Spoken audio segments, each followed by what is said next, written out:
Memiliki pekerjaan yang mapan dengan gaji yang tinggi, setiap orang pasti mendambakan hal ini, tidak terkecuali masyarakat di Indonesia.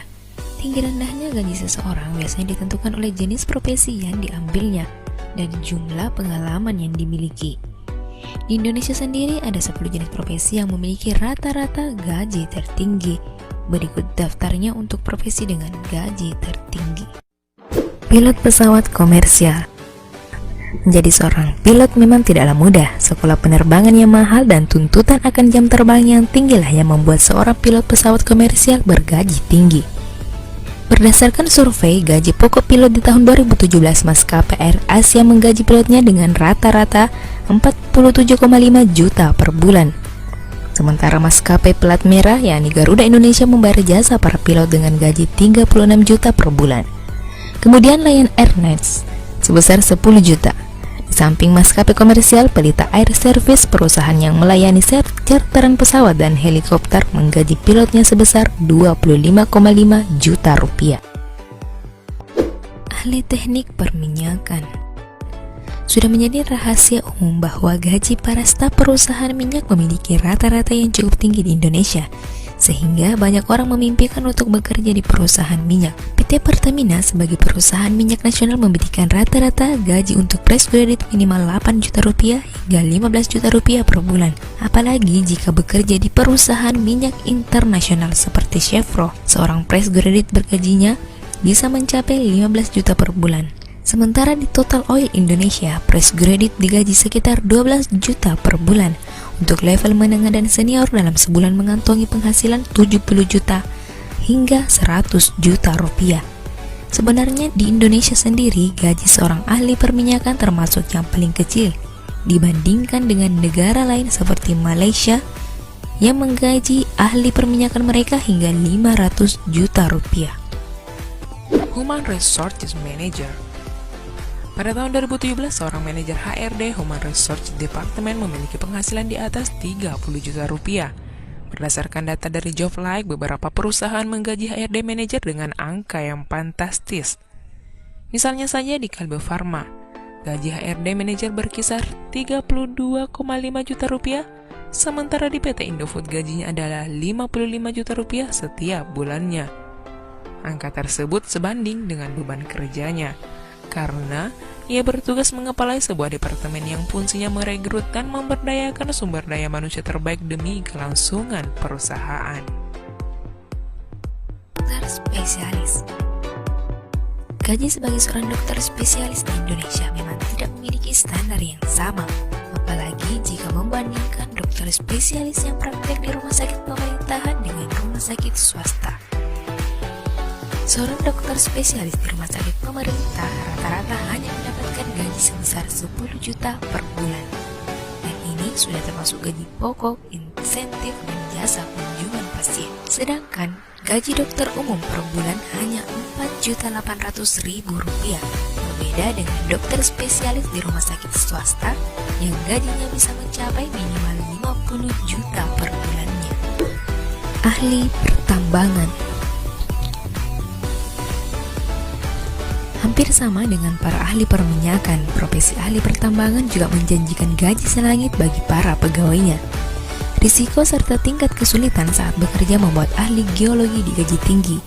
Fresh graduate di industri ini bisa digaji 6 juta rupiah sampai 8 juta rupiah.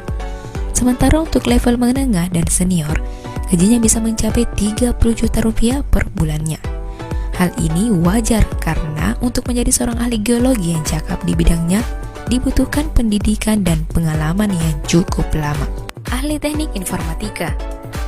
Dengan kecanggihan teknologi dan dunia digital yang semakin berkembang di Indonesia zaman ini, maka akan semakin banyak dibutuhkan sumber daya manusia dan tenaga ahli yang andal. Seorang country manager dalam industri teknik informatika rata-rata bisa mengantongi pendapatan sekitar 125 juta rupiah sampai 250 juta rupiah per bulannya. Sementara seorang software developer atau software engineer bisa mendapatkan gaji sebesar 15 juta rupiah sampai 35 juta rupiah per bulannya, dengan pengalaman kerja lebih dari 2 tahun tentunya.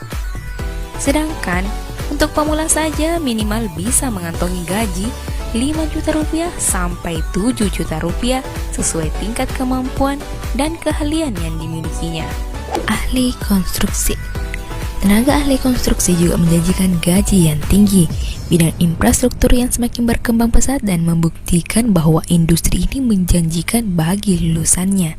Industri ini adalah lahan basah yang cukup menggiurkan karena seorang project manager akan diberi gaji minimal sebesar 30 juta rupiah hingga 70 juta rupiah setiap bulannya. Tentunya seorang project manager mengemban tugas berat karena harus memiliki kemampuan membuat tim proyek agar tetap solid serta mampu memonitor dan mengontrol budget. Untuk Provinsi DKI Jakarta saja, berdasarkan surat edaran Menteri Pekerjaan Umum Indonesia pada bulan Maret 2013, ahli konstruksi dengan pendidikan S1 tanpa pengalaman bisa mendapat gaji sebesar 20 juta rupiah. Sedangkan untuk ahli konstruksi dengan latar belakang pendidikan S3 yang memiliki pengalaman lebih dari 10 tahun bisa mencapai lebih dari 60 juta rupiah per bulannya.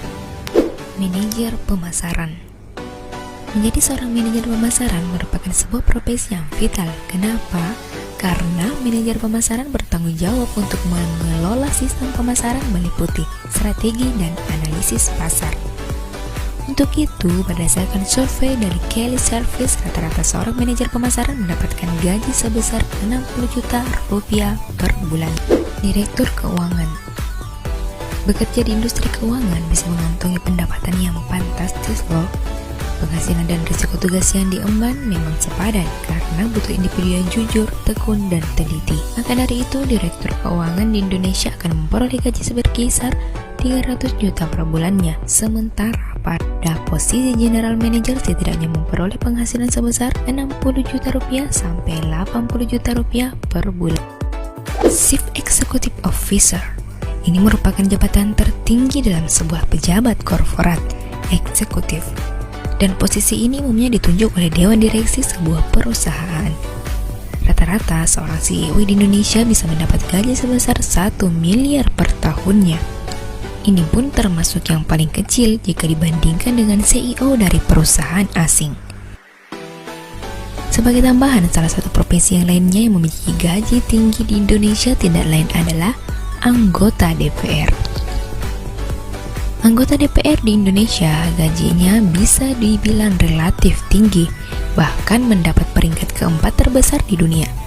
Seorang anggota DPR memiliki gaji pokok sebesar 15 juta rupiah yang kemudian masih ditambah berbagai macam tunjangan. Sehingga total gaji mereka bisa mencapai 46 juta rupiah per bulannya, atau 554 juta per tahunnya. Sebuah nilai yang sangat fantastis untuk orang-orang yang hanya duduk mewakili suara rakyat Indonesia.